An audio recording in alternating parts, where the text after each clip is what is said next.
What's good? It's Extreme Caution here. Today I'm going with my official WWE NXT Vengeance Day predictions. Going to be going over every match on the card, what I think of every single match, what I think of the build up, what I think lead until after every single match of Vengeance Day. If you like weekly wrestling content, make sure you like, comment, and subscribe because I upload weekly wrestling content. But I'm going to jump straight into the predictions. The first match I want to start off with is Tony D'Angelo versus Dion. This is the match that I'm assuming that is the least exciting for most people. I know I'm not excited for this match. Really, the story for the most part is that Dark State a year ago attacked Tony D'Angelo. It's crazy. It's been a year since Dark State has been in it. Well, I don't think it's been a full year, but it's getting close to a year in NXT. But Dark State attacked Tony D'Angelo, put Tony D'Angelo out. Tony D'Angelo eventually returned as this new character, and he blames Dark State for the downfall of what happened last year, downfall of his family, etc. So now we end up getting Tony D'Angelo. He returned. He wants revenge on Dark State. I'm hoping this is the end of the feud because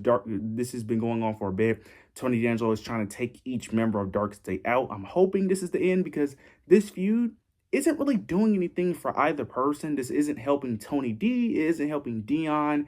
Dark State is kind of slowed down a bit in terms of momentum. So this really isn't helping either person. Plus, it's not really helping Tony D in terms of his character, because like he's supposed to be like this silent, like deadly character, but he's not giving. But it just comes off very boring to me, in my opinion. It just comes off very boring, very repetitive. I'm just not really feeling it. Like it's not really helping anybody. I'm hoping this is the end because I don't really understand Tony D's character, because it's like, is he a baby face? Is he a heel? Is he a tweener? It's very weird. And then Dion, I think, is still young. He still has a lot of time. I think he'll be perfect for the North American title picture. I don't know what you do with Tony D'Angelo after this feud. Maybe put him in a world title scene because, you know, Joe Hendry or Ricky Saints probably need some more opponents for that NXT championship due to, you know, the lack of top tier talent in the men's division in NXT. So maybe you could put him there. But this feud, I'm really just kind of over it, to be honest with you, because neither person is really enhancing the feud, and neither person is good enough where they can really elevate the feud to carry one another. They're not that, like, as much as I like Dion, he's still new, he's still a bit green. And Tony D'Angelo, as much as I liked him, he is always someone who needed a good dance partner in order to enhance him, if that makes sense. He's never been the person who was ever the star of a feud. He was always more like someone who complimented the other person, if that makes sense. But nonetheless, I'm assuming Tony D'Angelo will win this feud to officially move on to different things. I don't think this hurts Dark State in any way, and plus I think it would just benefit Tony D'Angelo if he just moves on, because they're trying to present him as this more dangerous person, this more silent person. So I'm assuming Tony D'Angelo will pick up the victory, but Dark State could interfere in the match, cause a DQ potentially, but I think Tony D'Angelo will pick up the victory here. Moving on to Kelani Jordan versus Lola Vice in the Underground match. This feud has been really good. I've been really enjoying this feud. This feud has been really stemming from all the way back to when Kelani Jordan was the TNA Knockouts Women's Champion, back when they was doing the TNA versus NXT showdown, and when Lola Vice kicked Kelani out of the locker room due to her choosing Team TNA. So I really been liking this story, and if we really go based off from a story perspective, technically speaking, Kelani has a good reason to not like Lola Vice due to her kicking her out of the locker room. But based off the story, they're presenting Lola Vice as the babyface due to the fact that it's in an underground match. Lola Vice is winning. She doesn't lose underground matches. I think she's like 3-0 or 4-0, because I remember she had a fight with Natalya. She had a fight with Shayna. I think she even had a fight with Jada Parker, if I'm not mistaken, but I could be wrong about that. But this is her thing. She's playing with a hand injury in this match, which I kind of don't like, because that just makes Kelani looks weaker if she's losing to an injured Lola Vice. I kind of wish they didn't play the injury angle, but who knows? Maybe the injury can help Kelani win this match, but Lola Vice don't lose underground matches, so I'm going with Lola Vice here. I prefer if Kelani wins. I just think there's more you can do with Kelani as a heel, but I do understand if they have Lola Vice win, because depending on who's going to be the new North American Women's Champion, you could potentially insert one of them into the picture, because if Tatum Paxton wins the North American Championship, you can have Kelani be the next challenger as a heel, or you could potentially have Lola be the next challenger for Izzy Dame. So it really depends on that matchup, depending on how you want to book them. But I think both of them could easily fit into the North American title picture or the NXT Women's title picture, depending on how they want to do it. But the NXT Women's title picture is going to be a bit tricky until after Stand and Deliver, because until Stand and Deliver, that title picture is set between the three women, between JC, Soul, and Zarya. But I've been liking the work for both of these women personally. I prefer Kalani to win. I've been loving her heel character, but I think Lola Vice will pick up the victory here due to her being undefeated in underground matches. This is kind of her thing, so I think they want to continue that, so I have Lola Vice picking up the victory here. Moving on to the Women's North American Championship match between Tatum Paxley and Izzy Dane.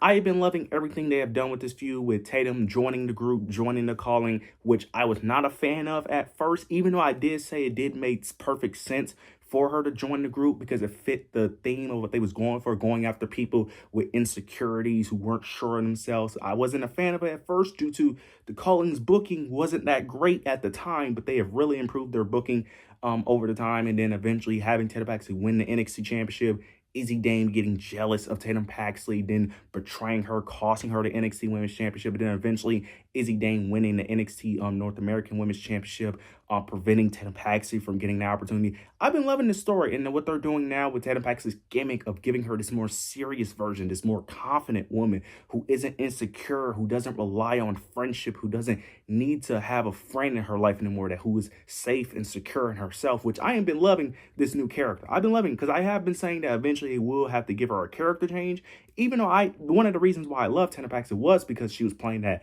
insecure girl who was afraid, but now that she's playing this more confident woman, I'm loving it. I've been loving the character, and Izzy Dane has been phenomenal. Her growth as a character has been amazing, especially on the microphone. She is just a natural talker. I really love Izzy Dane. This is a very tricky one because I could see either woman winning, because it makes sense for either woman to win because this doesn't hurt either person, but I also don't feel like it really benefits either person either. It's very weird because if Tatum Paxley wins, I'm not going to be mad at it because Tatum Paxley is one of my favorite wrestlers in the world. If she wins and holds a championship, I'm not mad at it, especially because she got a very short reign with the NXT Women's Championship. So I love for her to have an actual reign with the North American Championship. But at the same time, I kind of want Izzy Dane to have a run. I kind of want her to have an actual run, a good 4-month run of her just being this monster heel. Personally, I would love for her to have a reign too. So this one is very tricky, but based off the story, based off what they're doing, I think Tatum Paxley is going to win. I think they're going to have Tatum Paxley win. They're going to have Izzy Dane lose this match. Maybe down the road, maybe a few months, they'll probably put it back on. But I do think they're going to have Tatum Paxley win this match. I don't really have any logical reason for her winning. That's just what my gut is telling me. I'm not that confident that she's going to win, but I think that's the story. That's the way they're going with this. They're going to have Tatum Paxley win this match and become your new Women's North American Champion. But to be fair, I'm honestly cool with either person winning because I'm huge fans of both of them. So I'm cool with either person, but I do think Tatum Paxley will become your new Women's North American Champion. Moving on to Jada Parker versus Blake Moreau in a street fight. This feud has been really good as well. I've been loving what they've been doing with this feud. I've been enjoying it. It looks like this is going to be this is the second match they're going to have. I think the first match ended in like a DQ or no. Yeah, the first match ended in a no contest. So this is the only match that's going to really cement the feud. It seems like this is going to be the only match that has a definitive winner because on the recent episode of NXT, Blake Moreau did say that this feud has to end. So I'm very interested to see if this is going to be the only match. The fact that it's a street fight kind of signals that this is going to be the only match that they're going to have that's going to be a definitive winner. Based off this feud, a lot of people want Blake Moreau to win based off the internet. If you go on Twitter, everyone wants Blake Moreau to win because everyone just loves Blake Moreau all of a sudden. But Jada Parker is the one that needs to win this match. I think she's the one that benefits the most from this, if I'm being honest, especially because she's the most over in this scenario. Jada Parker just ridiculously over. I think it makes perfect sense for her to win, if I'm being honest. Blake Moreau doesn't really lose any credibility because she's already not built that strong anyway, where Jada Parker, it looks like they're trying to book her as a more dominant and more stronger force as a babyface they're doing. So I think it makes sense for her to get this victory over Blake Moreau. And plus, who knows? She wins this match, potentially could go after the North American Championship or the NXT Championship down the road after Stand and Deliver. Could potentially face Sol Ruka, Zarya, who knows? Could potentially face Tatum Paxley for that championship as a babyface, even though they're both babyfaces. But Jada Parker is more of a, she could play a tweener-like role. She could potentially go after Izzy Dane as well. So I think it makes more sense for Jada Parker to win, because if Blake Moreau wins, I don't really know what you do with Blake unless she's going after the North American Championship after Tatum Paxley. That's the only thing that makes sense, where I think there's more options for Jada Parker. Where Blake, you could potentially have her go after the NXT Women's Championship against Sol Ruka if she was to win the championship at Stand and Deliver. So there are ways for Blake Moreau as well, but I just think it just makes more sense from a booking standpoint right now what they're trying to do with Jada Parker for her to win this feud.